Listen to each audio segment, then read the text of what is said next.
A única coisa que você precisa para ficar grande, para emagrecer, para, cara, atingir o corpo dos seus sonhos é dormir. Se você dormir de 7 a 9 horas por dia, cara, você vai conseguir tudo que você precisa do seu corpo.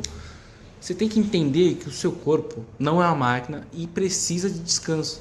Você tem que entender isso. A partir do momento que você entende que você precisa descansar, não adianta você treinar pra caralho, não adianta você comer pra caralho, não adianta você fazer essas coisas se você não dormir.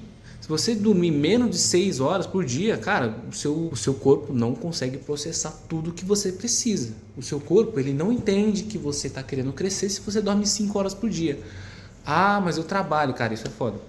Tipo assim, também eu trabalho, estudo e quando eu, porra, volto a porra das aulas, é 4 horas por dia. Mas, irmão, dá os pulos, mano. Tipo assim, falta na aula, não sei, pelo menos uma vez na semana, mano. Falta na aula, dá um jeito, porque você precisa dormir, mano.